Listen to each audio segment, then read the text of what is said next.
SC వర్గీకరణ లక్ష్యంగా ప్రకాశం జిల్లా ఈదుమూడి గ్రామంలో చిన్న ఉద్యమంగా ప్రారంభించడం జరిగిందని, సాక్షాత్తు ప్రధానమంత్రి రాష్ట్రపతినే కదిలించే ఉద్యమంగా మారిందని ఎంఆర్పీఎస్ వ్యవస్థాపక అధ్యక్షులు పద్మశ్రీ మందకృష్ణ మాదిగ పేర్కొన్నారు. 3 దశాబ్దాల పాటు ఎస్సీ వర్గీకరణ కోసం పోరాటం చేయడం జరిగిందని ఎంఆర్పీఎస్ వ్యవస్థాపక అధ్యక్షులు పద్మశ్రీ మందకృష్ణ మాదిగ పేర్కొన్నారు.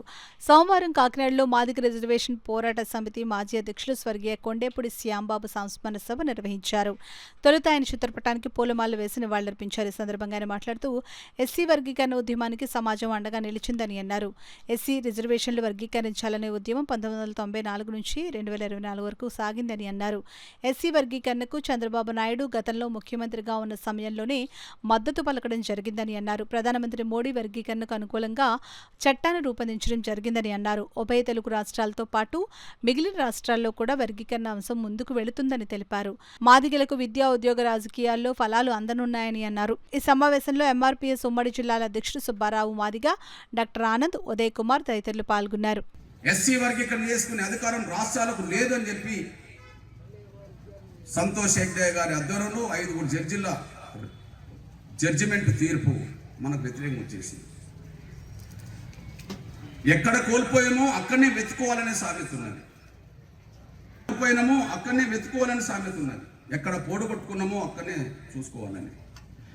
2004లో ఎక్కడ కోల్పోయినామో అక్కడనే తిరిగి తెప్పించుకోవడం జరిగిన ప్రయత్నంలో జరిగిన విశ్వరూప మహాసభ, ఆ జరిగిన విశ్వరూప మహాసభకు గౌరవ దేశ ప్రధానమంత్రి గౌరవ నరేంద్ర మోడీ గారు రావడం, గౌరవ ప్రధానమంత్రి గారి ఆధ్వర్యంలో ఒక భరోసా, ఒక హామీ బలంగా రావడం, ఆ భరోసా హామీ వచ్చిన తర్వాత ఎస్సీ వర్గీకరణ అంశం సుప్రీంకోర్టులో పెండింగ్ ఉన్న విషయాన్ని గౌరవ ప్రధానమంత్రి గారు అర్థం చేసుకోవడం, దాన్ని ముందుకు నడిపించే ప్రక్రియలో భాగంగా ఆయన క్యాబినెట్ సెక్రటరీ తోటే ఒక కమిటీ ఏర్పాటు చేయడం, ఆ కమిటీ న్యాయ వ్యవస్థతో మాట్లాడడం, ముఖ్యంగా సొలిసిటర్ జనరల్, న్యాయశాఖ మంత్రి, అటార్నీ జనరల్తో మాట్లాడడం, 1కి 4 సార్లు సమావేశం ఏర్పాటు చేయడం.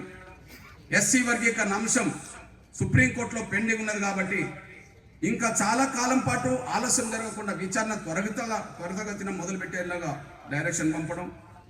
వెంటనే గౌరవ సుప్రీంకోర్టు చీఫ్ జస్టిస్, గౌరవ రిటైర్డ్ చీఫ్ జస్టిస్, అప్పుడు జడ్జి అయిన చీఫ్ జస్టిస్ అయిన చంద్రచూడ్ గారి ఆధ్వర్యంలో 7 జడ్జిలతో రాజ్యాంగ ధర్మాసనం సిట్టింగ్ చేయడం.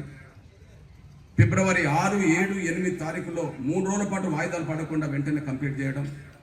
దానికి కేంద్ర ప్రభుత్వం స్పష్టంగా వర్గీకరణ జరగాలని చెప్పి నివేదికలు ఇవ్వడం, అఫిడవిట్ దాఖలు చేయడం. అటార్నీ జనరల్, సొలిసిటర్ జనరల్ 3 రోజుల పాటు అక్కడనే ఉండి అడ్డంకులు ఎవరి వైపు నుంచి ఎదురవుతున్నాయో, టెక్నికల్గా ఎలాంటి అంశాలు లేవనెత్తుతుందో వాటన్నిటికీ సమాధానం చెప్పి పరిష్కారం దిశగా ముందుకు నడిపించడం. అంతిమంగా కొన్ని రోజుల పాటు జడ్జిమెంట్ రిజర్వ్డ్గా ఉండడం. ఆ తర్వాత ఆగస్టు 1న మాదిగల చిరకాల ఆకాంక్ష వర్గీకరణ అంశం సుప్రీంకోర్టు తీర్పు ద్వారా క్లియర్ కావడం.